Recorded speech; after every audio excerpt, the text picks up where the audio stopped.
আমি আল্লাহর পয়গম্বর, আমি তো মানুষকে তাকদীরের দাওয়াত দেই, তাকদীর বিশ্বাসের দাওয়াত দেই। আমার কেন থাকবে না? কোন কারণে তুমি এই প্রশ্ন করলা? ইউসুফ আলাইহিস সালাম বলেন, আব্বা, মানুষকে পৃথিবীর জমিনে আল্লাহ তাআলা পাঠানোর আগেই রিজিকের ফয়সালা করেছেন, কে কোথায় থাকবে, কে কি খাবে, সবকিছু মহান আল্লাহ মানুষকে দুনিয়ায় পাঠায় করছেন না আগেই ফয়সালা হয়ে গেছে? আমি ইউসুফ আপনার কাছে থাকলে যা খাবো, দূরে গেলেও তাই খাবো। আপনার পাশে থাকলে যেই পরিমাণ সুখ শান্তি আরামায়েশ ভোগ করবো, দূরে গেলেও তাই তো ভোগ করবো। এই তাকদীরের উপরে যদি আপনার বিশ্বাস থাকে, তাহলে আমাকে হারাইয়া আপনি কাঁদতে কাঁদতে চোখ হারাইলেন কারণ কি? ইয়াকুব আলাইহিস সালাম বলছিলেন, ইউসুফ, আমি তোমাকে হারাইয়া কেন কাঁদছিলাম? তুমি সন্তানী, তুমি কি খাইবা, কোথায় থাকবা, শান্তিতে নেওয়া শান্তিতে, এই চিন্তায় আমি কান্দি নাই। আমি কেঁদেছিলাম 11 সন্তান আমার কাছে আছে, তিনি তালিম আমি এদেরকে দিলাম, কিন্তু তুমি ইউসুফ আমার হাত ছাড়া হওয়ার কারণে তোমাকে পরিপূর্ণভাবে দিনের শিক্ষা দিতে পারি নাই। ইউসুফ, আমি টেনশনে ছিলাম তুমি কি আমার হাত ছাড়া হওয়ার কারণে দিন হারা হয়ে যাও কিনা। যদি তুমি দিন হারা হইয়া যাও, কিয়ামতের দিন আল্লাহর কাছে আমার জবাবদিহি করতে হবে, এই চিন্তায় আমি কাঁদতাম। দিলেই যথেষ্ট না, তার আরো দায়িত্ব আছে। একজন সন্তানকে দিনই শিক্ষা দিতে হবে। দিন শিক্ষা দিলে অনেক ফায়দা। যদি সন্তানটা নুরানি লেভেল পর্যন্ত পড়িয়া যায়, ডাক্তার হলেও অসুবিধা নাই, ইঞ্জিনিয়ার হলেও অসুবিধা নাই, বাবার জানাজার নামাজ পড়ার যোগ্যতা তার আছে না নাই? 5 ওয়াক্ত নামাজ মসজিদে গিয়ে কিভাবে আদায় করতে হবে, ওযু কেমনে করা লাগবে, কোন কারণে ওযু ভেঙে যায়, নামাজ কোন কারণে ভেঙে যায়, এই বিষয়গুলো মোটামুটি তার ধারণা হবে কিনা হবে না? সন্তান যদি মা বাবার জানাজার নামাজ পড়ে দেয়, আল্লাহর পক্ষ থেকে একটা পুরস্কার ঘোষণা হয়ে যায়। লাশ সামনে নিয়ে, মা বাবার লাশ সামনে নিয়ে সন্তান যখন জানাজার জন্য তাকবীর দেয়, এমন কোন সন্তান নাই যে তার দিলটা ছেড়ে উঠবে না। সন্তানের চোখের সামনে তার ওই দৃশ্যগুলো বাড়তে থাকে। মা কিন্তু সবসময় চায় একটা সন্তান তার কাছে থাকুক, বাবাও সবসময় চান সন্তান তার চোখের সামনে থাকুক। কিন্তু আমরা দেখেছি ছাত্র জীবনে বাস্তব অভিজ্ঞতা হাসিলে বলতেছি আপনাদের সামনে, সন্তানকে কোরআনের হাফিজ বানানোর জন্য, কোরআনওয়ালা বানানোর জন্য মা তার সন্তানকে রান্না করে গোপনে নিয়ে বোঝায়, বাবারে বড় বড় বাড়িতে ইসলাম, অথচ নীরবে উনি কান্দেন। সন্তান ছাড়া বাড়িতে থাকলে মার ভালো লাগে না, কিন্তু সন্তানকে উনি বাড়িতে কেন আনতে চান না? কোরআনের কারণে, যে কোরআন শিখো আমার জানাজা পড়ে। বাবা যখন সন্তানকে মাদ্রাসায় নিয়ে যায়, সন্তানের গাড়িটা বাবার মাথায় নিয়ে যায়, এই দৃশ্যগুলো যখন তার চোখের সামনে বাড়তে থাকে, লাশ হয়ে সামনে পড়ে আছে, জানাজা শুরু হয়ে গেল। সন্তানের যখন স্মরণ হয়ে যায়, আমাকে বাসে উঠায় দিতেন ঢাকা চট্টগ্রাম যাওয়ার জন্য, বাবাকে যদি সন্তান বলে যাও বাবারই যান যে না গাড়িটা সারকের করে, পিছনের দিকে তাকায় থাকতো। এই চিন্তাগুলো যখন তার মাথায় চলে আসে, লাশ সামনে নিয়ে যখন তাকবীর দেয়, চোখ দিয়ে ঘর ঘর করে পানি পড়া শুরু হয়ে যায়। আল্লাহ পাক রব্বুল আলামিন বলেন, ফেরেশতারা, ইমাম কেন কান্দে? ফেরেশতারা বলেন, রক্তের টান। বাশীরান ওয়া নাযীরা وداعيا إلى الله بإذنه وسراجا منيرا أما بعد فأعوذ بالله من الشيطان الرجيم بسم الله الرحمن الرحيم واتقوا يوما ترجعون فيه إلى الله ثم توفى كل نفس ما كسبت وهم لا يظلمون صدق الله العظيم وقال رسول الله صلى الله عليه وسلم تموتون كما تحيون وتحشرون كما تموتون وصدق رسوله النبي الكريم ونحن على ذلك من الشاهدين والشاكرين والحمد لله رب العالمين اللهم صل على محمد وعلى آل محمد كما صليت على إبراهيم وعلى آل إبراهيم إنك حميد مجيد اللهم بارك على محمد وعلى آل محمد كما باركت على إبراهيم وعلى آل إبراهيم إنك حميد مجيد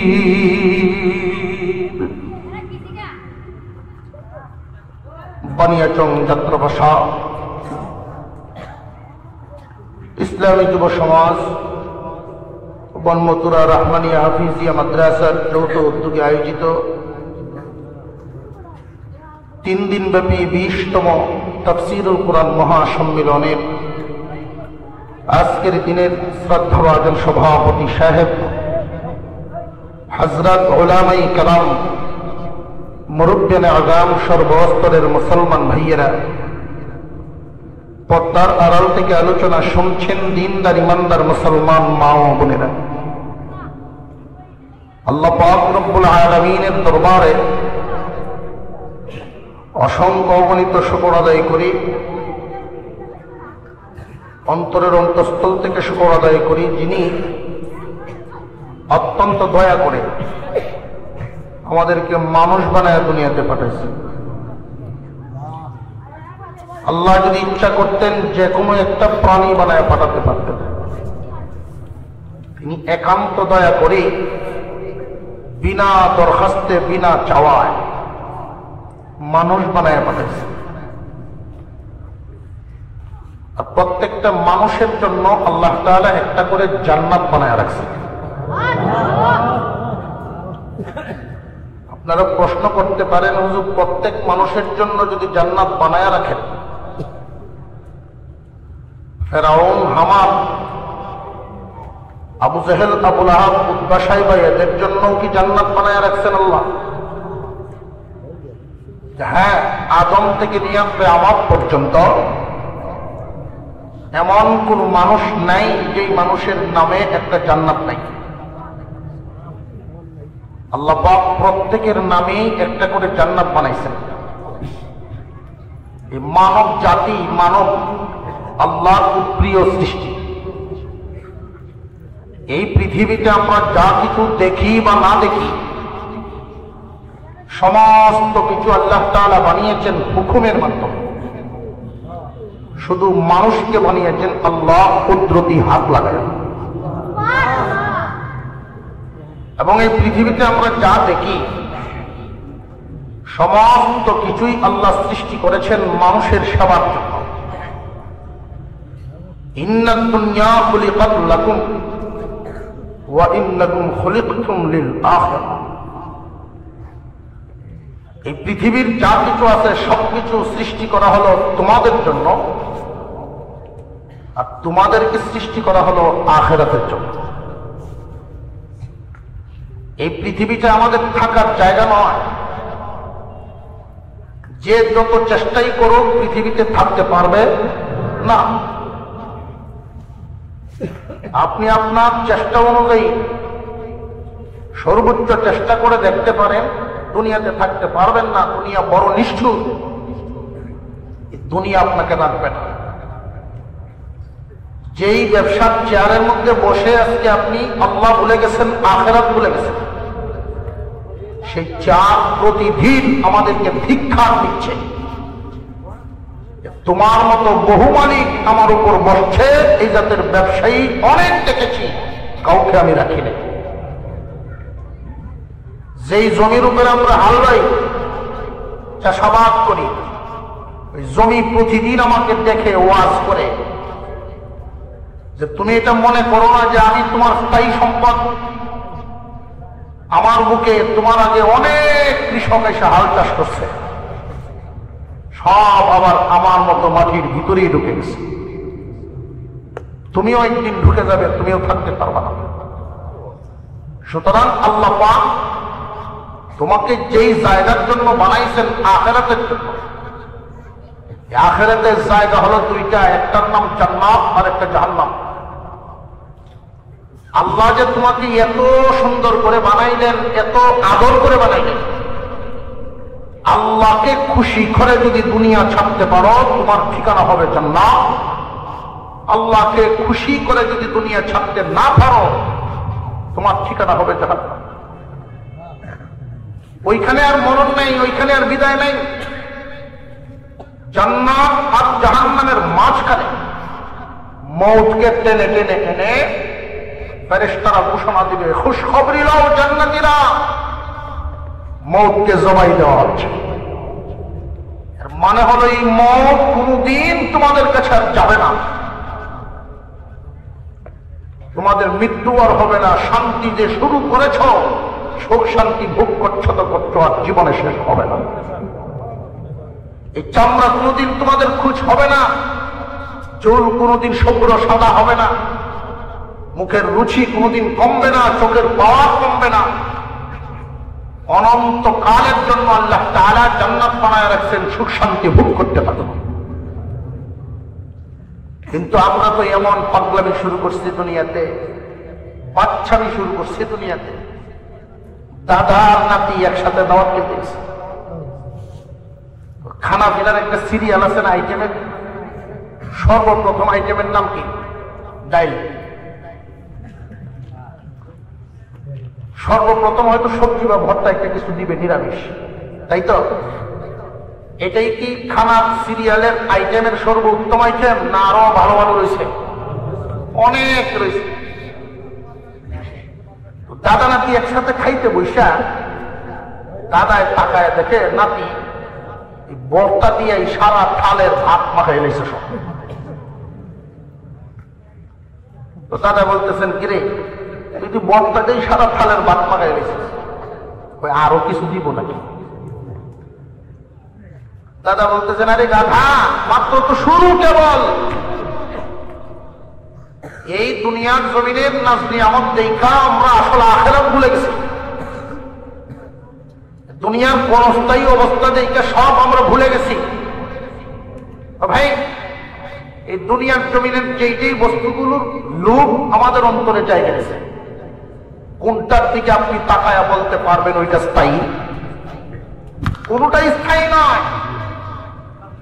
যুবক, একটা মেয়ের পিছনে লাগছো, আল্লাহ যদি ইচ্ছা করেন মাত্র 3 দিন লাগবে তার চেহারা নষ্ট করে দিবে, বডি নষ্ট করে দিবে, তখন আর লোকটা কোথায় যাবে? তুমি কোন দিকে ছুটছ?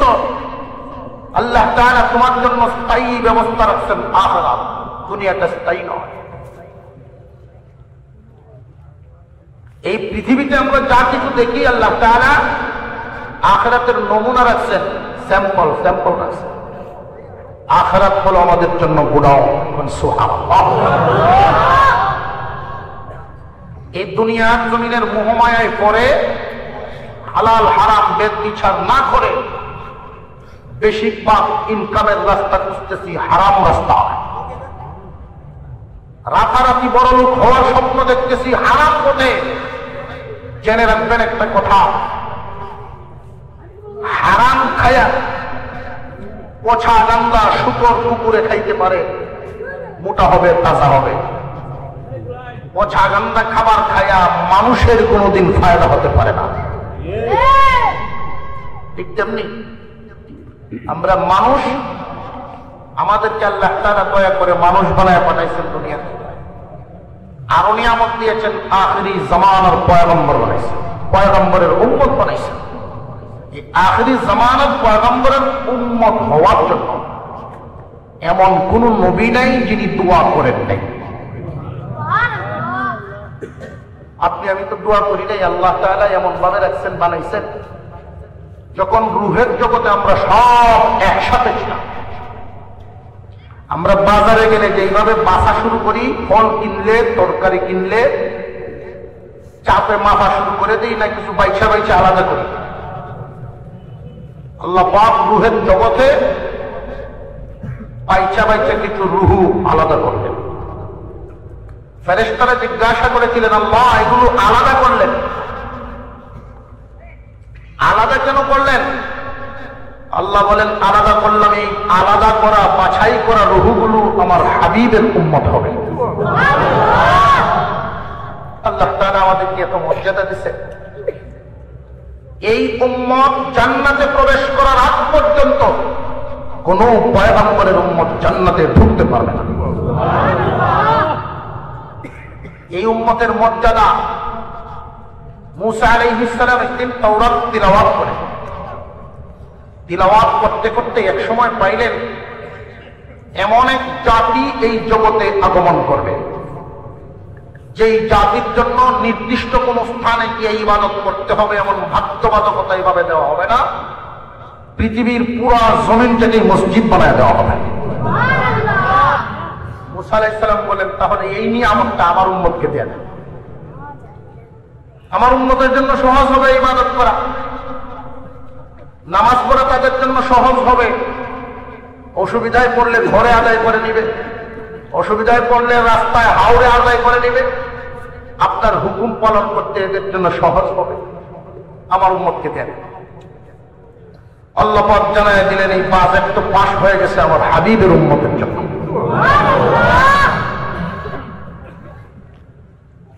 মুসলমান ইমানদার ভাইরা আমার, আল্লাহ পাক রব্বুল আলামিন এই পৃথিবীর জমিনে আমাদেরকে বড় আদর করে বানাইছেন, আখিরি জামানার পয়গম্বরের উম্মত বানাইছেন।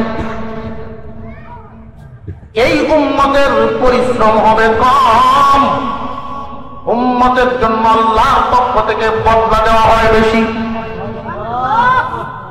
হুজুরে পাক সাল্লাল্লাহু আলাইহি ওয়াসাল্লামের দরবারে গ্রাম অঞ্চলের গ্রাম্য একজন সাহাবী রাসূলের দরবারে গিয়ে হাজির।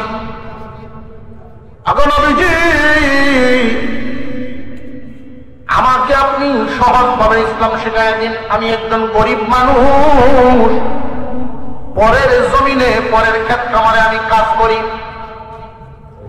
ইসলামকে আমার জন্য খুব ছোট করে দিন, যাতে করে আমি পালন করে জান্নাতি হতে পারি। আল্লাহর পয়গম্বর বলেন, তুমি পরের ক্ষেত খামারে কাজ করো, তুমি গরিব মানুষ, ইসলামের 5টা বিধানের মধ্যে 2টা তোমার উপর থেকে আল্লাহ মাফ করে দিয়েছে।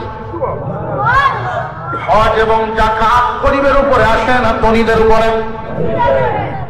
আল্লাহর পয়গম্বর বলেন, হজ যাকাত তোমার লাগবে না, আর ইসলাম গ্রহণ করার সাথে সাথেই তো কালিমার হক আদায় করে ফেলছো, কালিমা গ্রহণ করছো। বাকি রইল 2টা। এই আল্লাহর বান্দা, সারা বছর এই 1 মাস কি রোজা রাখতে পারবা? এই সাহাবী বলছিলেন, হুজুর 1 মাস রোজা আমি রাখতে পারবো। আল্লাহর নবী জিজ্ঞাসা করেন, এতে কি তোমার কোনো কষ্ট হবে নাকি? না হুজুর, এতে কোনো কষ্ট হবে না, 1 মাস আমি রোজা পালন করতে পারবো। আল্লাহর পয়গম্বর বলেন, তাহলে তো 4টাই তোমার জন্য আসান হয়ে গেল, কালিমার হক আদায় হয়ে গেল, কালিমা গ্রহণ করেছ, হজ যাকাত আল্লাহ পাক রব্বুল আলামিন মাফই করে দিলেন গরিব হওয়ার কারণে। 1 মাস রোজা রাখবা, এটাও তোমার জন্য আসান হয়ে গেল। একটা শুধু খুব সাবধানতার সাথে আদায় করবা, যদি অভ্যাসে পরিণত হয় তখন আর তোমার তালাশ করতে হবে না, তোমাকে তালাশ করবে। হুজুর এটা কোনটা? আল্লাহর পয়গম্বর বলেন 5 ওয়াক্ত নামাজ। এই 5 ওয়াক্ত নামাজ একজন মানুষ যখন অভ্যাসে পরিণত করে ফেলেন, 5 ওয়াক্ত নামাজ যখন কায়েম করে ফেলেন, এই মানুষটার অবস্থাটা এমন হয়, আযান শুনলে দুনিয়ার কোনো কাজ আর তার ভালো লাগবে না যতক্ষণ না নামাজ আদায় হবে। হুজুর সাল্লাল্লাহু আলাইহি ওয়াসাল্লামের এই সাহাবী বলেন, নবীজি আমি বুঝতে পারলাম গরিব হওয়ার কারণে হজ যাকাতের কোনো দায়িত্ব নাই, মুসলমান হয়ে গেলাম, আমার উপরে 2টা দায়িত্ব, বছরে 1 মাস রোজা রাখা, দৈনিক 5 ওয়াক্ত নামাজ পড়া। বুঝে ফেলছি হুজুর ইসলাম বড় সহজ, যদি এই আমল করতে পারি আল্লাহ আমাকে কি দিবেন? রাসূল বলেন আল্লাহ তোমাকে জান্নাত দিবেন। এই সাহাবী বলেন হুজুর আল্লাহ দিবেন তো, বছরে 1 মাস রোজা যদি আদায় করি, দৈনিক 5 ওয়াক্ত নামাজ আদায় করি, আল্লাহ জান্নাত তো দিবেন। আল্লাহর পয়গম্বর সাহাবীর হাতে ধরে ফেললেন। আল্লাহর নবী বলেন তোমাকে আমি এইভাবে আমার সাথে করে জান্নাতে নিয়ে যাব। 5 ওয়াক্ত নামাজ, এই নামাজ এমন একটা ইবাদত, আল্লাহ পাক রব্বুল আলামিন কুরআনুল কারীমের বহু জায়গায় নামাজের ব্যাপারে আলোচনা করেছেন। এক জায়গায় বলেন ক্বাদ আফলাহাল মুমিনুন আল্লাযীনা হুম ফী সালাতিহিম খাশিউন। খুশু খুজুর সাথে, মুহাব্বতের সাথে যারা আল্লাহর এই হুকুম পালন করবে, নামাজ আদায় করবে, তারা সফল, তারা জান্নাতি। একজন মানুষ তো এখনো দুনিয়াতে, তাহলে কেমনে বুঝলেন আপনি জান্নাতি হয়ে গেল? হে দুনিয়ার মানুষ, এই পৃথিবীর জমিনে একটা রেওয়াজ, একটা নীতি আছে, কারোর যদি হাল চাষ করার জন্য 2টা গরুর দরকার হয়, ওই মানুষটার পকেটে যদি 1 লক্ষ টাকা থাকে, তাহলে তার অবশ্যই নিশ্চিন্ত মতে ঘুমাতে পারবে যে গরুর ব্যবস্থা আছে। মানুষটার পকেটে যখন টাকা মজুদ, গরুর কোনো টেনশন থাকবে না, টাকাই তো আছে, গরু পাওয়া যাবে। বাড়িতে গেলেন, বিবি যদি বলেন 1 বস্তা চাল আনতে হবে, 15 দিনের বাজার করতে হবে, টেনশন শুরু হবে, টাকা কোথায় পাবো? পকেটে যদি হাত দেন যে 5000 টাকা তো সাথে আছে, চিন্তার কোন কারণ নাই, বাজারের কোন পেরেশানি। ঠিক তেমনি একজন মানুষ নামাজি হয়ে যদি দুনিয়ার জমিন থেকে বিদায় হতে পারেন, চিন্তার কোনো কারণ নাই, লোকটা জান্নাতি হবে। আপনি আবার চিন্তা ভাবনা করেন, নামাজ এক জায়গায় আপনি হলেন আর এক জায়গায়, নামাজের সাথে আপনার কি পরিমাণ সম্পর্ক? নামাজ তো এমন একটা ইবাদত, এটা কিন্তু মুমিন ছাড়া নামাজ আদায় করতে পারে না, মুমিনরা ছাড়া নামাজ আদায় করতে পারে না। কুরআনুল কারীমের তাফসীর পর্যন্ত গিরিশচন্দ্র সেন লিখে ফেলছে। কুরআনের তাফসীর লিখতে পারছে একজন হিন্দু মানুষ, দাঁড়িয়ে রাখতে পারছে একজন হিন্দু মানুষ, কিন্তু কোনদিন আল্লাহর দরবারে নামাজ আদাইতে পারে নাই। এই নামাজটা একমাত্র ইমানদারেরা আদায় করে। স্লোগান দেই আমরা, স্লোগান দেই ইসলাম কায়েম করো, ওইদিকে বাধা, ওইদিকে বাধা, চতুর্দিকে বাধা, আমাদের কাঙ্ক্ষিত লক্ষ্যে পৌঁছতে পারছি না। আমি একটা কথা বলি, মিছিল লাগবে না, মিটিং লাগবে না, কিচ্ছু লাগবে না। যেই দিন দেখবেন জুমার নামাজের মুসল্লি আর ফজরের মুসল্লি সমান হবে, ওই দিন ইসলামের পতাকা প্রত্যেকটা ঘরের সামনে উঠতে থাকবে। এছাড়া মিছিল দিবেন লাভ নেই। যার ভিতরে আল্লাহর ভয় নেই, যার ভিতরে আল্লাহর ভয় নেই, আল্লাহর হুকুম আদায়ের ভয় নেই, ওই মানুষটার ভিতরে ইসলামের মহব্বত আর কতটুকু? ইসলামের মহব্বত তো এতটুকুই, সময় মতো টুপি মাথাতে। আমাদের বর্তমান মুসলমানদের হালত হইল সময় মতো টুপি মাথা। সময় শেষ, টুপিও খুলে যেই দেখবেন ইলেকশন আসতেছে, সাথী সঙ্গীরা বন্ধু বান্ধবরা পরামর্শ দেবে নিয়া ইলেকশনে তো দাঁড়াইবে নেই, পশ্চিম থেকে উড়ান দেয়, পশ্চিম থেকে উড়ান বুঝছেন তো, উমরাটা করি আইন কোন টুপি মাথার দিয়ে ছবিটা উঠাই নেই, ভাবি আইব অন্যরকম।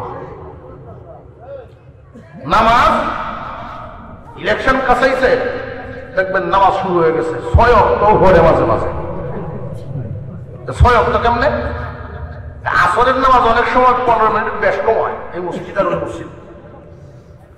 এই মসজিদে মুসল্লিদের সাথে সাক্ষাৎ হয়েছে, আসরের নামাজ হয়েছে, দোয়া কালাম হইয়া। আরেক মসজিদে গিয়া দেখে তো নামাজ মাত্র শুরু হয়েছে। এখন নেতার মনে মনে যদি নামাজ না পড়ে দাঁড়ায় থাকে, আর নামাজের ঘরে যদি কই যে নামাজ পড়িয়া ইসলাম বিশ্বাস নাও করতে পারে, একটা নামাজ হয়ে দাঁড়াইছে গিয়া। জানাজার নামাজ একটা ছোট বাচ্চাও যদি মারা যায় কোনো মহল্লায়, একটা প্রতিনিধি হাজির, তাতে মানুষ এটা মনে করে না আগে যাই করতো, এখন আমরা সুখে দুঃখে সবসময় পাশে আছি। টুপি মাথার দিয়ে বুঝাইছে যে আগের চরিত্র নাই, এটা একটু বোঝায়। যেই ইলেকশন শেষ, টুপি খুলেছে, টুপি খেললে কিন্তু খুললাই, যে উদ্দেশ্যে দিয়েছিলাম কামল ফেল করে গেছে। যদি পাশ করে, টুপি কেন খুললেন, পাশ তো করছেন, আমার কি খালি টুপিওয়ালায় ভোট দিছে, টুপিওয়ালা সারা দিছে না, আমার মসজিদও জন্য গানও জমা। এই জন্য দেখবেন আমরা এমন নেতাই আমরা বানাই, গানেরও সভাপতি, মসজিদেরও সভাপতি। আরো জোরে কর।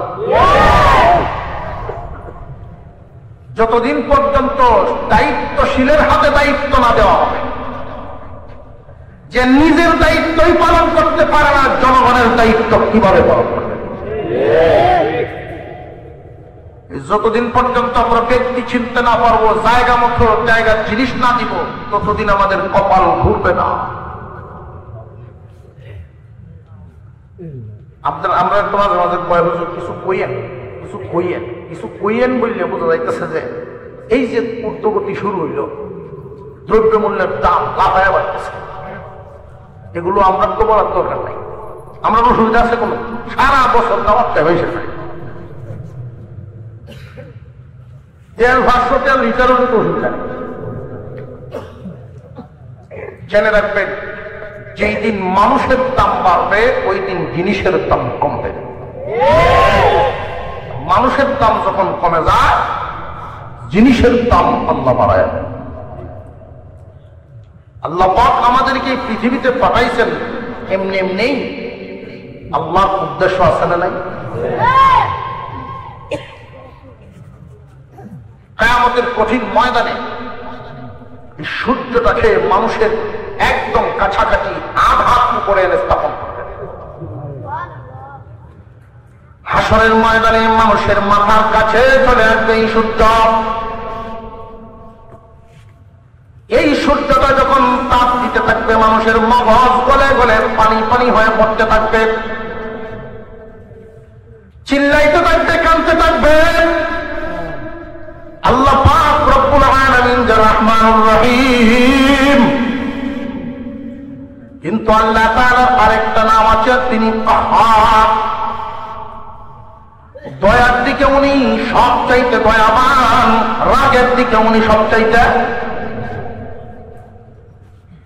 কিয়ামতের কঠিন ময়দানে মহান মাওলাই করিম সূর্যকে হুকুম দিবেন, গলায় দেয়, এদের মগজ গলায় দেয়।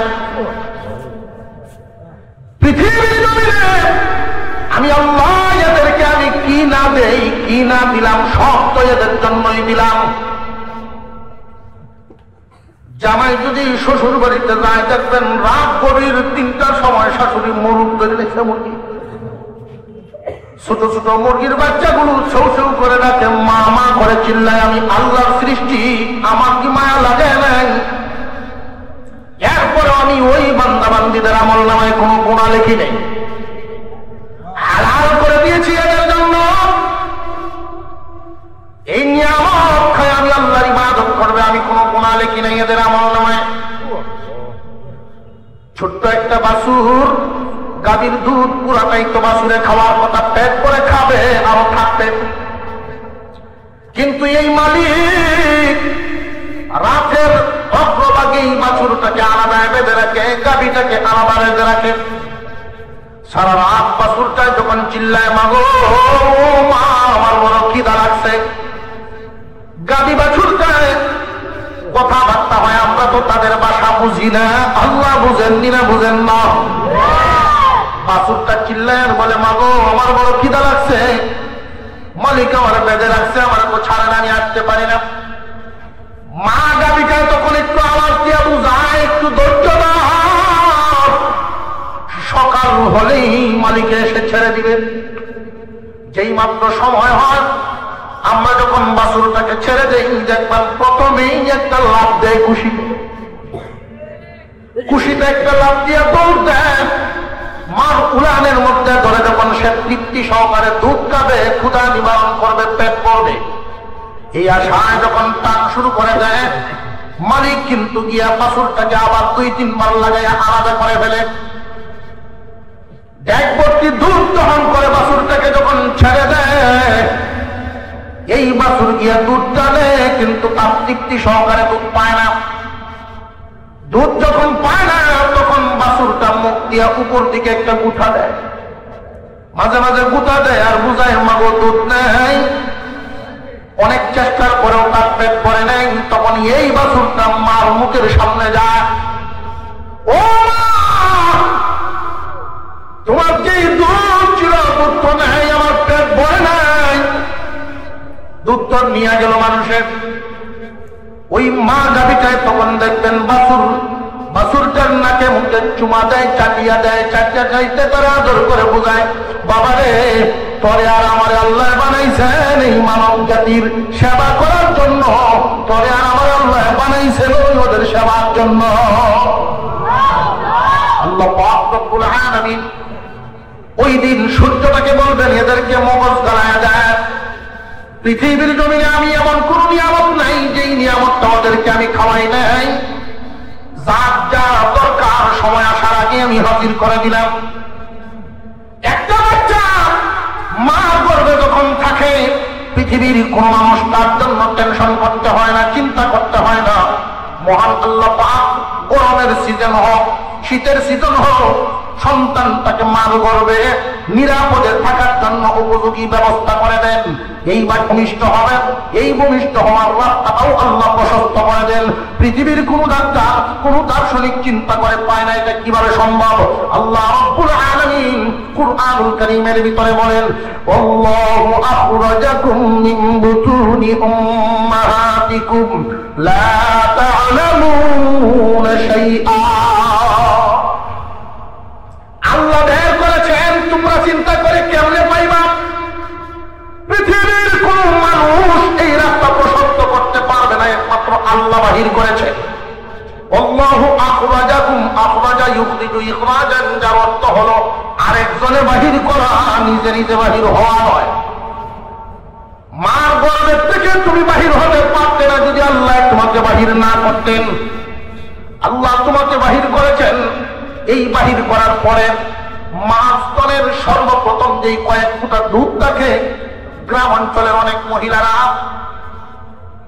আগের দিনের কুসংস্কারের ছত্র ছায়ায় যারা এ পর্যন্ত ওই কুসংস্কার পূর্ণ ধারণায় যারা আছে, ওই সমস্ত মহিলারা মনে করেন যে প্রথম কয়েক ফুটা দুধ ফেলে দিতে হবে, নইলে বাচ্চার জন্য এটা নাকি পেট খারাপ হবে বা বিভিন্ন রোগে আক্রান্ত হবে। না না, সাবধানে কাজ করা যাবে না। আল্লাহ পাক রব্বুল আলামিন সন্তান ভূমিষ্ঠ হওয়ার পরে মার বুকের যে কয়েক ফুটা প্রথম দুধ, এই কয়েক ফুটা দুধের মধ্যে আল্লাহ তাআলা এমন মেডিসিন রাখছেন, বড় বড় কঠিন রোগের পরিষেধক আল্লাহ তাআলা প্রতিষেধক রেখে দিয়েছেন। বড় বড় কঠিন রোগের প্রতিষেধক ঔষধ এখানে রাখছেন।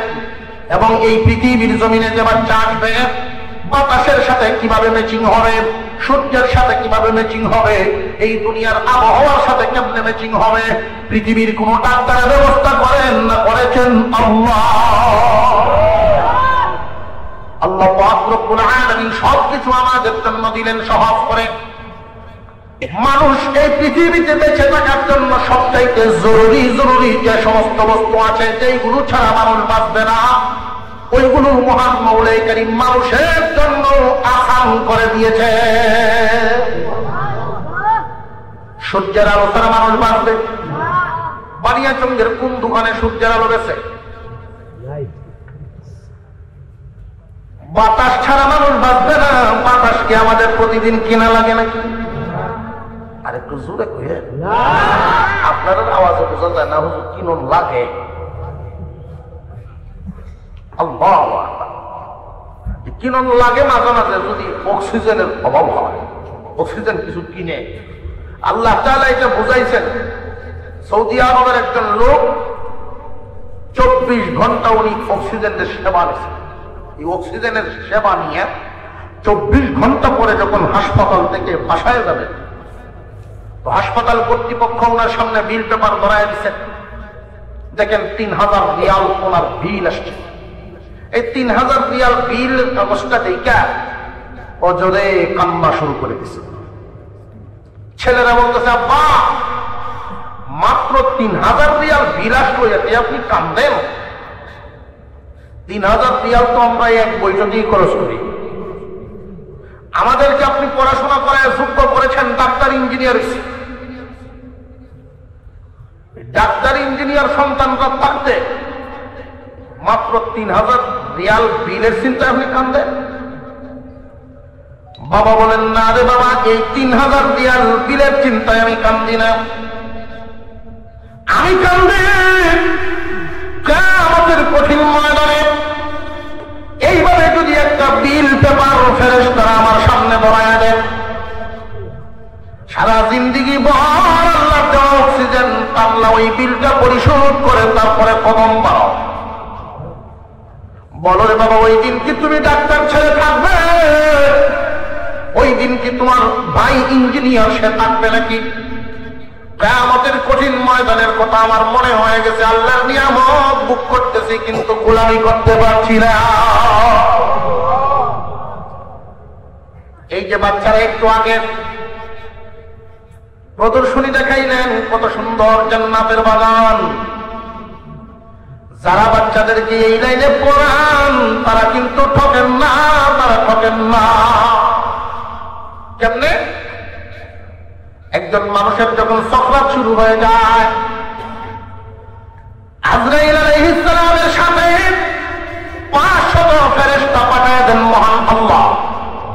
যদি লোকটা জান্নাতি হয়, জান্নাতি 500 ফেরেশতা আসেন জান্নাতি রুমাল নিয়ে। যদি লোকটা জাহান্নামী হয়, তাহলে জাহান্নামী 500 ফেরেশতা আসে জান কবজ করার জন্য। একসাথে যখন চাপ দেওয়া হয়, জানটা বাহির করতে গিয়া চাপ দেওয়া হয়, তখন ওই মানুষটা চিল্লাইতে থাকে, নড়াচড়া করতে পারে না।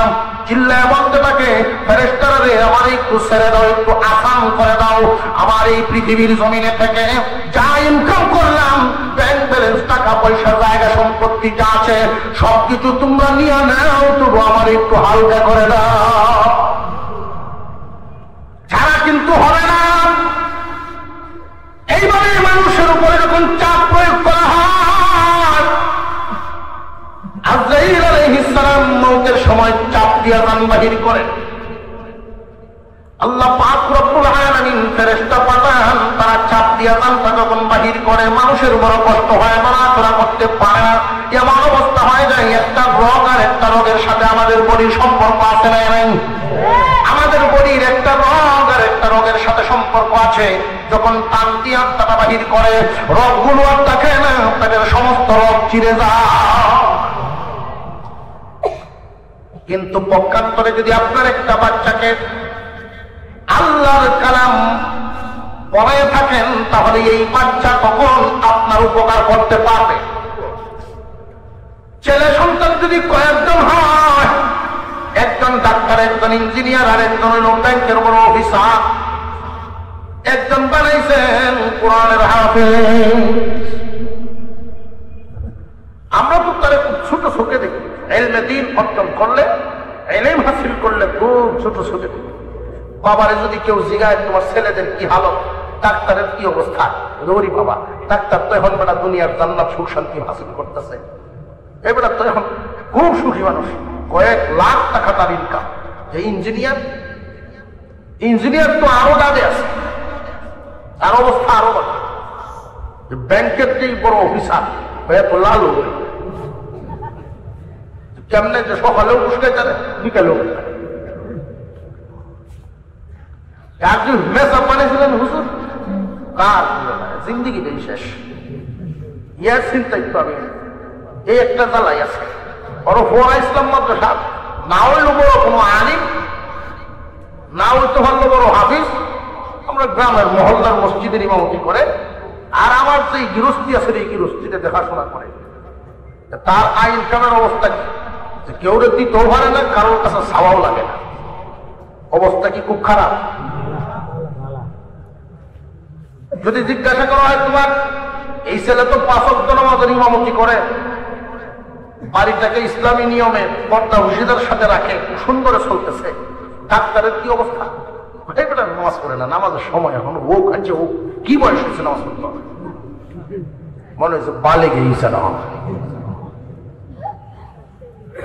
ইঞ্জিনিয়ার এবারে তো শৌখিন মানুষ, একবার শেভ করলে 300 টাকা, 2বার করলে 600, সপ্তাহে যদি 2-3 বার শেভ করে, অত শেভের পয়সা আমার হুজুর ভুলায় কামাইতে পারে না। হুজুর ভুলার তো শেভের পয়সা কামানোর দরকার না, এটা তো শেভ তো লাগে না।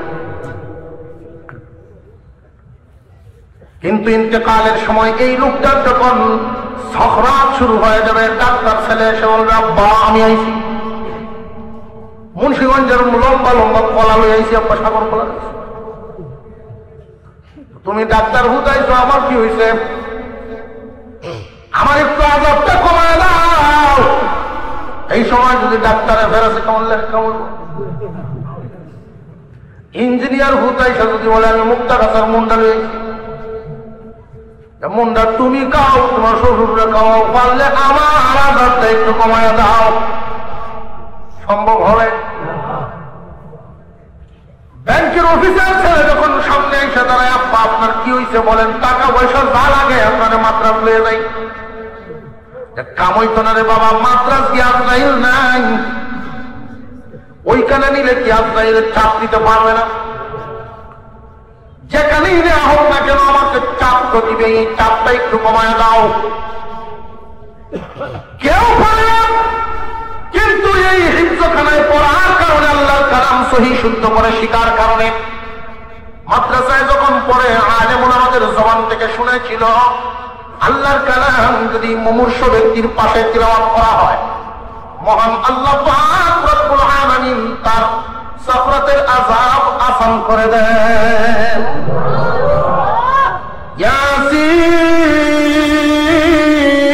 ইয়াসিন ওয়াল কুরআনিল হাকীম। হাদিসের মধ্যে আছে যদি সূরা ইয়াসিন মুমূর্ষ ব্যক্তির পাশে তিলাওয়াত করা হয়, তার আযাব কমায় দেওয়া হয়। আল্লাহ পাক রব্বুল আলামিন ডাকতেন ফেরেশতারা, তোমাদের কানে কি আমার কালামের আওয়াজ পৌঁছে নাই? এই মুহূর্তে যদি আরো চাপ দাও, আমার কালামের ইজ্জত রক্ষা হয় না। সুতরাং কালামের ইজ্জতে আমার বান্দা মওতের আযাব শেষ করিয়া দাও, কষ্ট করে দাও, একদম কষ্ট থেকে তারা আসান দাও। আসানের সাথে যখন এমন ভাবে মত দেওয়া হয়, কুরআনের ফজিলতে, কোরআনের বরকতে, সন্তান যদি কোরআন তিলাওয়াত করেন মুমূর্ষ ব্যক্তির পাশে বসে, অথবা যে কেউ যদি তিলাওয়াত করেন, মহান আল্লাহ পাক কোরআনের বরকতে মৃত্যুর আযাব কমায়া দেন, আসানের সাথে মত দেন। শুধু তাই না, একটা বাচ্চাকে যদি আপনি জানাজার নামাজ পড়াইল, যে বাচ্চাগুলো এখানে পড়াইছে দেখলাম, আপনারা কি মনে করেন এদের পড়াশোনার বয়স কি শেষ হয়ে গেছে? কোন বাবা যদি স্বপ্ন দেখেন যে আমার সন্তানকে আমি ডাক্তার বানানোর স্বপ্ন দিচ্ছি, নুরানি পড়াইয়া কি এখান থেকে নেওয়া যাবে না? আরে বুঝলে কর আমাদের এই দেশটা 92 থেকে 95 মুসলমানের দেশ। আমাদের ট্যাক্সের টাকায় বাংলাদেশ সরকার চলে। সরকারের বিভিন্ন প্রয়োজন মিটে জনগণের ট্যাক্সের পয়সায়। সরকার যদি এই ব্যবস্থা নিত যে প্রাইমারি স্কুলগুলো যে শিক্ষা ব্যবস্থাটা আছে, প্রাইমারি স্কুলগুলোতে 1 থেকে ক্লাস 5 পর্যন্ত এই 5 বছরের ভিতরে একজন হাফেজ আলেম শিক্ষক নিয়োগ দেওয়া হবে এদের ঈমান আমল শিখায় দেওয়ার জন্য। তাহলে আর আমাদের এই নুরানি মাদ্রাসাগুলো আমাদের অর্থ দিয়ে আমাদের সব দিয়ে আলাদা শিক্ষা ব্যবস্থা করার প্রয়োজন ছিল না।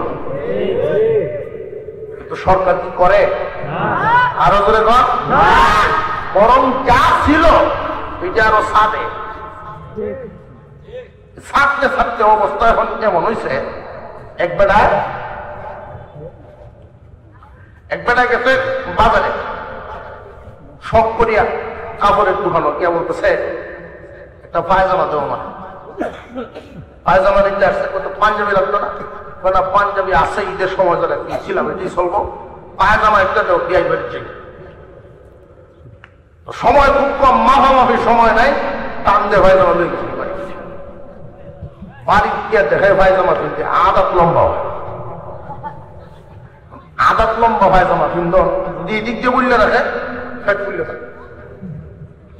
বিয়াই বিয়াইনে দেখতে করবো কি ব্যাপার আপনার ফ্যাট জুস হয়ে গেছে, সরমের কথা। আর নিচে দেও সারার কোনো ভোট নাই।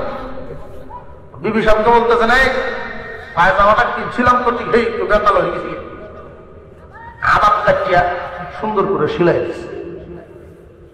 বিবি সাহেব এই কথা শুনে ওনার মেয়েকে বলছে তোর আপ্পা গেছেন হাল বাইয়া আইসা তালুর বাড়ি কেউ বেড়াইছে, আদাত কাটার কথা বলছে পায়জামাটা মাটিয়া কাটছে আর সুন্দর করে সিলাই দিচ্ছে। মেয়ে করছে কি তার ভাবি রেখেছে, ভাবি আব্বা হাউট থেকে আইসা গোসল করে খায়া আপনার বাড়ি যাবে, পায়জামা আনছে একটা মাফে ফেস লাগছে, আদাত লম্বা হয় কাটছিয়া সিলাই নিলাম, আমার হাতে সময় নেই, আপনি করে নেন। বৌমা পরের জিপ সাথে সাথেই আমল হয়ে গেছে।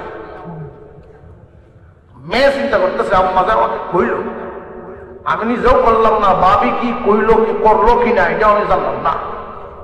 ঘরের ভিতরে গিয়ে দেখে যে ভাবি ঘুমাইছে, ডাক দিয়া তুলছে না, জিগাইছেও না। সে তো চিন্তা করলো যদি না কাটা হয় তো আমি গাইছো না, মোটামুটি একটা অনুমান করে দেখে না লম্বা বসি আরো আদা কেটে গেছে, কাটিয়া সিলাইছে সুন্দর। বিবি সাহেব কতক্ষণ ঘরে রান্না বান্না শেষ করে আইছে, চিন্তা করলো আমি যে মেয়েকে বললাম মেয়ে তো স্কুলে গেল না, স্কুলে গেল, এখন যদি তার কাজ না হয় বুড়া যে কি চরিত্রে এটা তো বুড়ি জানে না, বুড়ার চরিত্র আলাদা যত দিন যায় মেজাজ আরো গরম হয়, কোনটা করে ঠিক নাই। উনিও গিয়ে মাফামাফি না করিয়াই উফরেতে নামার পরে নিচে আদাত কাটছে ফেলেছে, ওরা গোসল করে আয়া যেই ফিনছে হাফ মিনিট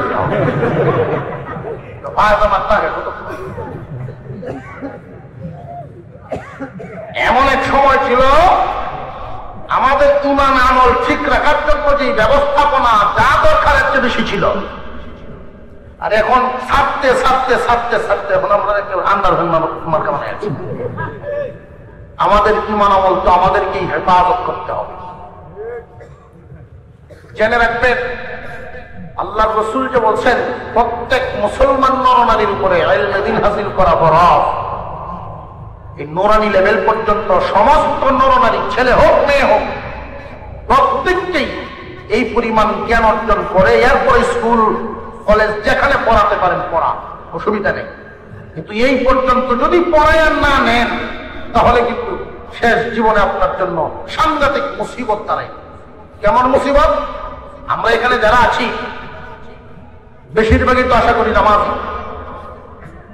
নামাজ পড়তে গিয়া অনেক সময় অনেক বেদাতের সম্মুখীন হয়, অসুবিধার সম্মুখীন হয় না?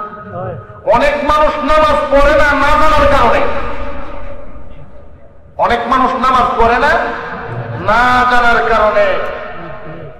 যে যে জিনিস জানে ওই জানায় তারা টানে। আপনি যদি নামাজ জানেন এখন পড়ছেন না, আরেকবার হলে পড়বেন, পড়তে মজা পাইবেন। নামাজ যদি কেউ জানে এখানে বললে তো না, না জানলে মসজিদ কাবা ঘরের ভিতরে বললে তো। বাবা হিসেবে সন্তানের ক্ষণস্থায়ী ভবিষ্যতের জন্য কি পরিমাণ পেরেশান।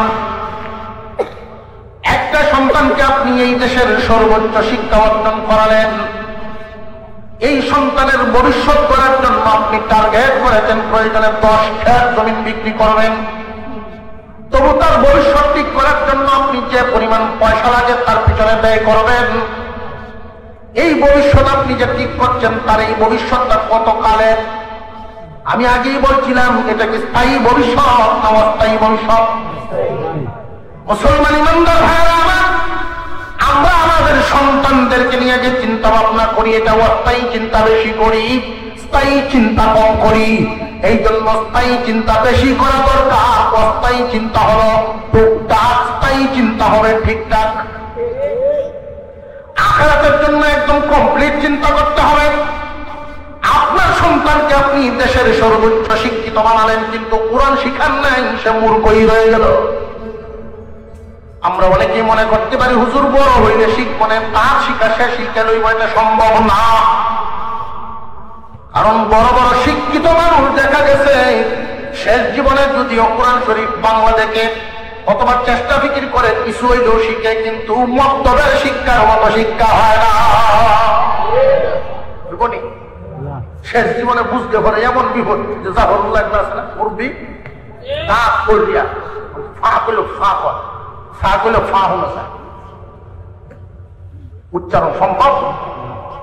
মুসল্লিদেরকে ইমাম সাহেব সবসময় দেখবেন চেষ্টা করে একদিকে সূরা একটু সহি শুদ্ধ করে শেখানোর চেষ্টা করে। নামাজ ভঙ্গের যত কারণ এর মধ্যে পয়লা কারণ হইল নামাজে অশুদ্ধ করা। নামাজ তো ভঙ্গেছি ঠিক, নামাজ হইতো না কেন এই কথা কি আল্লাহর কাছে বলা যাবে?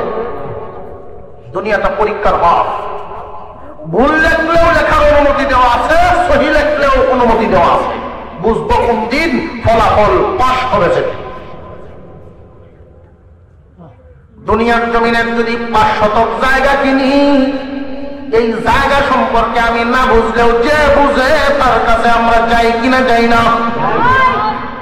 যেই নামাজের মাধ্যমে আল্লাহ পাক রব্বুল আলামিন তোমাকে জান্নাত দিবেন, জান্নাতের চাবিটা তোমার হাতে উঠাইয়া দিবেন, ওই নামাজটা কি নামাজ হইছে কিনা কয়জন জান্নাতওয়ালার কাছে গিয়ে দেখাইছ? বরং আমাদের চরিত্র হলো নামাজ তো পড়তেছি ঠিকই, 2 বছর 5 বছর 10 বছর চলে গেল, এখনো যে ভুলগুলো রয়ে গেল এইগুলো এখনো ঠিক করি না। বরং একজনের দিকে যদি ঠিক করিয়া দেয় এর ঘরেও আমরা রাগ উঠে না। আমি একদিন মসজিদে নামাজ পড়ি, আসরের নামাজ, বাজার মসজিদ, নিজ এলাকা হইলেও বাজারে সব মানুষ যে আমরা চিনবো এমন কোন কথা না।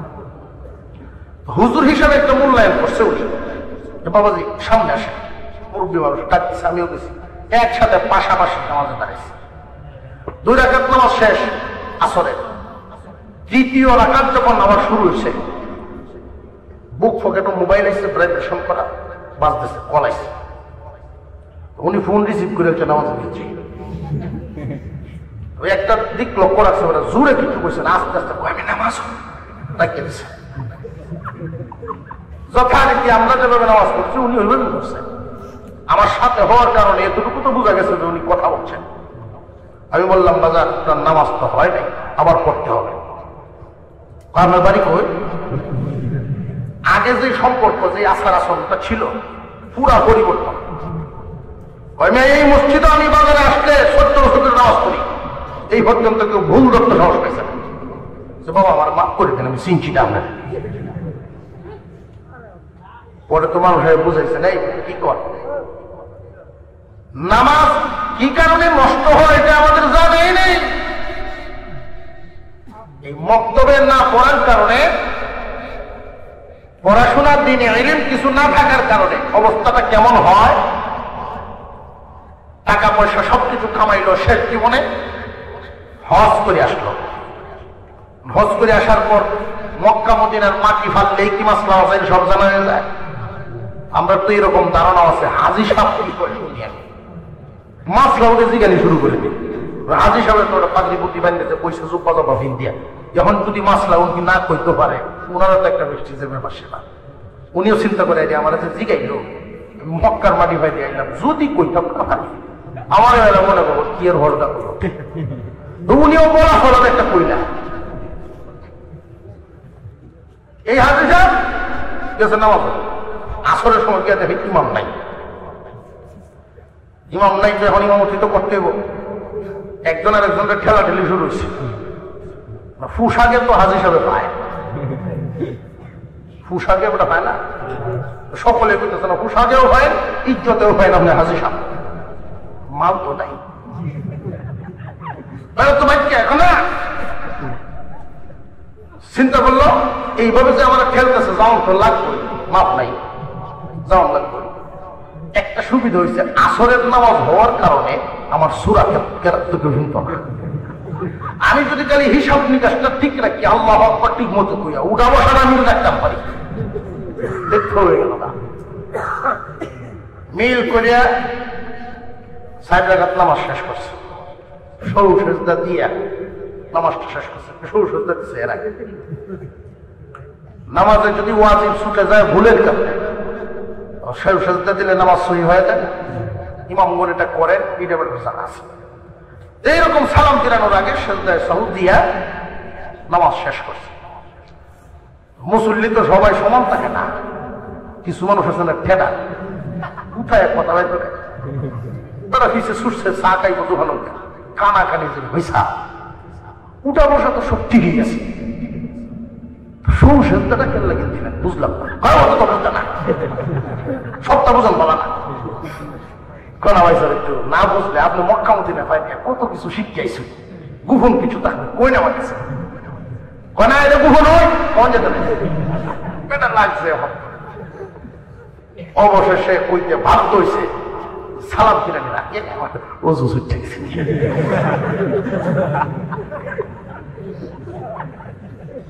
ছোট্ট করে আয়া পড়ছে তো সেজদায় সাহুতে নামাজটা ঠিক রাখছে কোনো রয়েছে।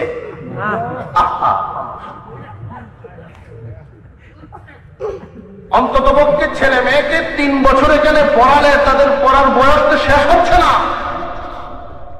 বরং নুরানি মাদ্রাসার লিকার যে অবস্থা, আমি অনেকগুলো প্রতিষ্ঠান নিজে হেঁটে নিজে ঘুরে দেখেছি, এদের হাতের লিখা।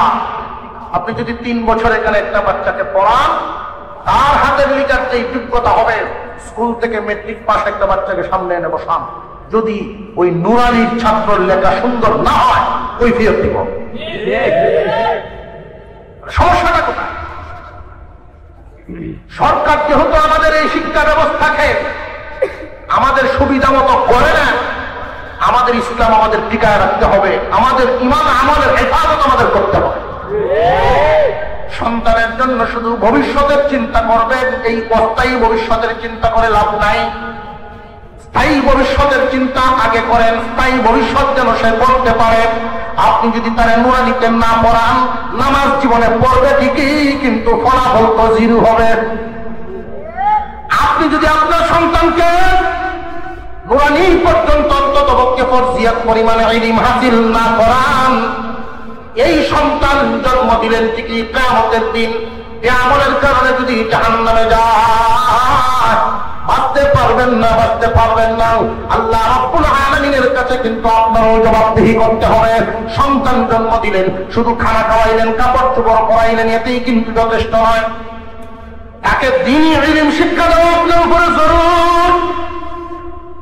ইয়াকুব আলাইহিস সালাম 12 ছেলের মধ্যে 11 জন কাছে ছিল, ইউসুফ হারায় গেছিলেন। ইউসুফ আলাইহিস সালামকে যখন পাইছিলেন, পিতা এবং পুত্র একসাথে খানা খাইতে বসে গল্প শুরু করছেন। ইউসুফ আলাইহিস সালাম জিজ্ঞাসা করে বসলেন, আব্বা প্রশ্ন একখান করতে চাই, যদি অনুমতি দেন। দিলাম অনুমতি, বলো। বাবা, তকদিরের উপরে কি আপনার বিশ্বাস পরিপূর্ণ নাই? কেন ইউসুফ কোন কারণে এই প্রশ্নটা করলে সেটা আগে বলো। তকদীরের উপরে বিশ্বাস করা ইমানের শাখা কিনা? ইমান পরিপূর্ণ হওয়ার জন্য তকদীরের বিশ্বাস সত্য আছে না নাই? আমি আল্লাহর পয়গম্বর, আমি তো মানুষকে তকদীরের দাওয়াত দেই, তকদীর বিশ্বাসের দাওয়াত দেই। আমার কেন থাকবে না? কোন কারণে তুমি এই প্রশ্ন করলা? ইউসুফ আলাইহিস সালাম বলেন, আব্বা, মানুষকে পৃথিবীর জমিনে আল্লাহ তাআলা পাঠানোর আগেই রিজিকের ফয়সালা করেছেন, কে কোথায় থাকবে, কে কি খাবে, সবকিছু মহান আল্লাহ মানুষকে দুনিয়ায় পাঠায় করছেন না আগেই ফয়সালা হয়ে গেছে? আমি ইউসুফ আপনার কাছে থাকলে যা খাবো, দূরে গেলেও তাই খাবো। আপনার পাশে থাকলে যেই পরিমাণ সুখ শান্তি আরামায়েশ ভোগ করবো, দূরে গেলেও তাই তো ভোগ করবো।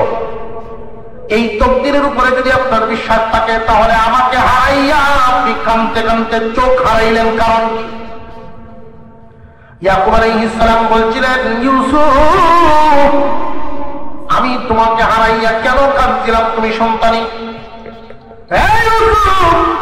তুমি কি খাইবা, কোথায় থাকবা, শান্তিতে নেওয়া শান্তিতে, এই চিন্তায় আমি কান্দি নাই। আমি কেঁদেছিলাম 11 সন্তান আমার কাছে আছেন, তিনি তালিম আমি এদেরকে দিলাম, কিন্তু তুমি ইউসুফ আমার হাত ছাড়া হওয়ার কারণে তোমাকে পরিপূর্ণভাবে দিনের শিক্ষা দিতে পারি নাই। ইউসুফ, আমি টেনশনে ছিলাম তুমি কি আমার হাত ছাড়া হওয়ার কারণে তিন হারা হয়ে যাও কিনা। যদি তুমি তিন হারা হইয়া যাও, কিয়ামতের দিন আল্লাহর কাছে আমার জবাবদিহি করতে হবে, এই চিন্তায় আমি কাঁদতাম। দিলেই যথেষ্ট না, তার আরো দায়িত্ব আছে। একজন সন্তানকে দিনই শিক্ষা দিতে হবে। দিন শিক্ষা দিলে অনেক ফায়দা। যদি সন্তানটা নুরানি লেভেল পর্যন্ত পড়িয়া যায়, ডাক্তার হলেও অসুবিধা নাই, ইঞ্জিনিয়ারে হলেও অসুবিধা নাই, বাবার জানাজার নামাজ পড়ার যোগ্যতা তার আছে না নাই? পাঁচ ওয়াক্ত নামাজ মসজিদে গিয়ে কিভাবে আদায় করতে হবে, ওযু কেমনে করা লাগবে, কোন কারণে ওযু ভেঙে যায়, নামাজ কোন কারণে ভেঙে যায়, এই বিষয়গুলো মোটামুটি তার ধারণা হবে কিনা হবে না? সন্তান যদি মা বাবার জানাজার নামাজ পড়ে দেয়, আল্লাহর পক্ষ থেকে একটা পুরস্কার ঘোষণা হয়ে যায়। লাশ সামনে নিয়ে, মা বাবার লাশ সামনে নিয়ে সন্তান যখন জানাজার জন্য তাকবীর দেয়, এমন কোন সন্তান নাই যে তার দিলটা ছেড়ে উঠবে না। সন্তানের চোখের সামনে তার ওই দৃশ্যগুলো বাড়তে থাকে। মা কিন্তু সবসময় চায় একটা সন্তান তার কাছে থাকুক, বাবাও সবসময় চান সন্তান তার চোখের সামনে থাকুক। কিন্তু আমরা দেখেছি ছাত্র জীবনে বাস্তব অভিজ্ঞতা হাসিলে বলতেছি আপনাদের সামনে, সন্তানকে কোরআনের হাফিজ বানানোর জন্য, কোরআনওয়ালা বানানোর জন্য মা তার সন্তানকে রান্না করে গোপনে নিয়ে বোঝায়, বাবারে বড় বড় বাড়িতে ইসলাম, অথচ নীরবে উনি কান্দেন। সন্তান ছাড়া বাড়িতে থাকলে মার ভালো লাগে না, কিন্তু সন্তানকে উনি বাড়িতে কেন আনতে চান না? কোরআনের কারণে, যে কোরআন শিখো, আমার জানাজা পড়ে। বাবা যখন সন্তানকে মাদ্রাসায় নিয়ে যায়, সন্তানের গাড়িটা বাবার মাথায় নিয়ে যায়, এই দৃশ্যগুলো যখন তার চোখের সামনে বাড়তে থাকে, লাশ হয়ে সামনে পড়ে আছে, জানাজা শুরু হয়ে গেল। সন্তানের যখন স্মরণ হয়ে যায়, আমাকে বাসে উঠায় দিতেন ঢাকা চট্টগ্রাম যাওয়ার জন্য। বাবাকে যদি সন্তান বলে যাও বাবার যান, যে না গাড়িটা সারকের করে, পিছনের দিকে তাকায় থাকতো। এই চিন্তাগুলো যখন তার মাথায় চলে আসে, লাশ সামনে নিয়ে যখন তাকবীর দেয়, চোখ দিয়ে ঘর ঘর করে পানি পড়া শুরু হয়ে যায়। আল্লাহ পাক রব্বুল আলামিন বলেন, ফেরেশতারা, ইমাম কেন কান্দে? ফেরেশতারা বলেন, রক্তের টান, রক্তের টান, এই জন্য কান্দে। আজকে যিনি লাশ হয়ে আছেন, বাবা এবং মা, বড় ভাই, দাদা দাদি, যারা লাশ হয়ে সামনে পড়ে আছে, যে ইমামের তাকবীর দেয়, ইমামকে ইমাম বানানোর জন্য এদের বড় অবদান। কোরআন শিখানোর জন্য বাবার অবদান অনেক, মার অবদান অনেক। আল্লাহ পাক রব্বুল আলামিন তখন বলেন, ফেরেশতারা সাক্ষী থাকো, আমার কোরআনের হেফাজতের কাজে যারা লাগছে, ওই মুহূর্তে যদি আমার কোরআনের হেফাজতের দায়িত্ব নিয়ে তাকে হেফাজত করাইছে সন্তানকে দিয়া, আমি এমন মানুষের জিন্দেগির 80 বছরের গুনাহ মাফ করে দিলাম।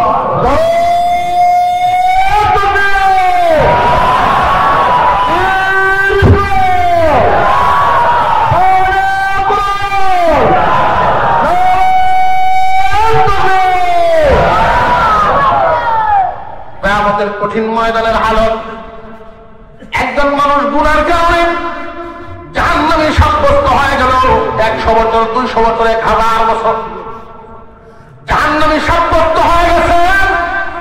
এমন অবস্থায় কুরআনুল কারীমের একজন হাফিজের মর্তবা, কুরআনুল কারীমের একজন হাফিজের মর্যাদায় আল্লাহ ঘোষণা দিবেন। হুজুর সাল্লাল্লাহু আলাইহি ওয়াসাল্লাম উল্লেখ করেন, মান ক্বারাআল কুরআন ফাস্তাযহারাহু ফাহাল্লা হালালাহু ওয়া হারামা হারামাহু আদখালাহু আল্লাহুল জান্নাতা ওয়া শাফাআহু ফি 'আশরাতিন মিন আহলি বাইতিহি কুল্লুহুম ক্বাদ ওয়াজাবাত লাহুন নার। জাহান্নামের সাজা ফয়সালা হয়ে গেছে, না হয়ে গেছে। এমন মানুষদের ব্যাপারে সুপারিশ করলে আল্লাহ তাদেরকে মাফ করে জান্নাত দিয়ে দিবেন। প্রশ্ন করতে পারেন, হুজুর আল্লাহ যদি ফয়সালা করে দেন তাহলে হাফিজের সুপারিশে কেমনে মাফ করবেন? উদাহরণ হিসেবে বলি, এই পৃথিবীর জমিনের কিছু রাজনীতি, আমাদের এই দেশের সংবিধানে একটা নিয়ম আছে, একটা আসনে মনে আছে বাংলাদেশের একজন ব্যক্তি আছেন, ফাঁসির আসামিকেও যদি বলেন খালাস, ইচ্ছা করলে মাফ চাইলে উনি মাফ করে দিতে পারেন। যাবজ্জীবনের আসামিকেও ইচ্ছা করলে উনি মাফ দিতে পারেন না, পারেন না? রাষ্ট্রপতি যদি ইচ্ছা করেন সাজাপ্রাপ্ত আসামিকে মাফ দেওয়ার ক্ষমতা রাখেন না, রাখেন না? কিয়ামতের কঠিন ময়দানে উলামায়ে কেরামের মর্যাদা এমন হবে, আলেম ওলামারা যদি সুপারিশ করেন আল্লাহ পাক মঞ্জুর করবেন, আল্লাহ তাআলা মঞ্জুর করবেন।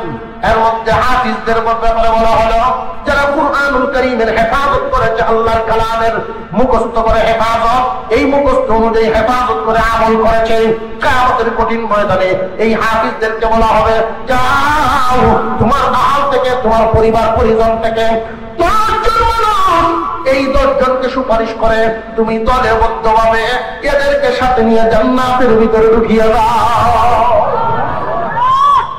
কিয়ামতের কঠিন ময়দানে কোরআনের হেফাজতকারীদের ব্যাপারে, যারা কোরআনের হেফাজতের কাজে শামিল হয়েছে, একজন মানুষ বিপদে পড়ে থাকবে, আল্লাহ আফসোস করতে থাকবে, হায়রে সন্তানকে তো বুঝি নাই, আগে হাফিজ বানাতে পারি নাই, চেষ্টা করছিলাম কিন্তু পারি নাই, আলেম বানাইতে পারি নাই। ওই দিন একদল মানুষ আফসোস করবে। হুজুর সাল্লাল্লাহু আলাইহি ওয়াসাল্লাম বলেন, এদের জন্য একটা অপশন রহিয়াছে, সুযোগ রহিয়াছে। এই দুনিয়ার জমিনে একদল মানুষ এমন ছিল, কোরআনের হেফাজতের কাজে তাদের বাপ-দাদার সম্পত্তি ওয়াকফ করে মাদ্রাসায় দিয়ে দিছে কোরআনের হেফাজতের ঘর বানাইবার জন্য। দাতা আছে না নাই? কেউ জমিন দিয়ে সহযোগিতা করিয়েছেন, কেউ এই কোরআন হিফজকারী ছাত্রদেরকে, কুরআনুল কারীমের শিক্ষা অর্জনকারী ছাত্রদের বসা এবং থাকার সুন্দর ব্যবস্থা করার জন্য ঘর বানায় দিচ্ছে। এই বাচ্চাদের খানা ফেরার জন্য লজিং এর ব্যবস্থা আছে, কোন রক্তের সম্পর্ক নাই, আত্মীয়র সম্পর্ক নাই, এরপরেও যে লজিং রাখেন, কেন রাখেন? কোরআনের হেফাজতের মায়ায়, কোরআনের খাতিরে একদল মানুষকে খানা খাওয়াইতেছে, আরেক দলে রক্তের আত্মীয়র কোন সম্পর্ক না, কোরআনের সম্পর্কের কারণে কিয়ামতের দিন আল্লাহর কালাম আল্লাহর কাছে সুপারিশ করবে, আল্লাহ আমাকে যে জায়গায় হেফাজতের কাজ করা হতো, মুখস্থ করানো হতো, এই হিফজখানা নুরানি বিভাগ, তোমার কালাম আমাকে শিখানোর জন্য একদল মানুষ শিখাইতো, আরেক দলে শিখত, আরেক দল এলাকাবাসী ছিল, শিখা এবং শিখানোর ব্যবস্থা করিয়া দিত। যার যার তৌফিক অনুযায়ী তারা দিছে, কষ্ট উপার্জিত সম্পদ থেকে যার যার তৌফিক অনুযায়ী দান করে দিত। আল্লাহ, আমি কোরআন তোমার কাছে দরখাস্ত করতেছি এদেরকে মাফ করে দাও। আল্লাহ রাব্বুল আলামিন তখন বলবেন এদের এই দোষ ওই দোষ, এই দোষ এই পাপ ওই পাপ। আল্লাহ পাক রব্বুল আলামিনের দরবারে আল্লাহর কালাম বলবেন যদি এদের দোষ না থাকতো তাহলে তো মাফ পাইয়ে যাইত। দোষী বলে তো আমি কোরআন তোমার কাছে দরখাস্ত করি আল্লাহ মাফ করে দাও। যদি মাফ না করো আমি যে তোমার কালাম এটাও স্বীকার করো। আল্লাহ রাব্বুল আলামিন তখন ঘোষণা দিবেন কুন আলিমান আও মুতাআল্লিমান আও মুঈনান আও মুহিব্বান ওয়ালা তাকুন খামিসান। নবীজি বলেন হয়তো আলেম হও নইলে ছাত্র হও, হয়তো কোরআন শিখাও নইলে কোরআন শিখাও, হয়তো আলেম হও নইলে ছাত্র হও, আর না হয় পড়ানোর ব্যবস্থা করো, সাহায্যকারী হও। যদি এই সাহায্যকারী হওয়ার সামর্থ্য তোমার না থাকে তাহলে মনের ভিতরে মাদ্রাসার ভালোবাসার স্থান দিবা। রাস্তা দিয়ে হাইটে যাওয়ার সময় ওরাটা একটু কাইট করিয়া দেখবা মহব্বতের চোখগুলি কুড়াইয়া আমার নবীর বাগান, ছাত্রছাত্রীরা নবীর বাগানের ফুল। এই মহব্বতটুকু যদি দিলের ভিতরে থাকে কিয়ামতের দিন আল্লাহর কালামের সুপারিশ নসিব হইব। আমরা চাই কি চাই না যে আল্লাহর কালামের সুপারিশ আমাদের নসিব হোক? আমরা কারা কারা চাই? আল্লাহ কবুল মঞ্জুর করে বলুন আমিন। আর জোরে বলেন আমিন। আপনাদের কাছে একটা দরখাস্ত,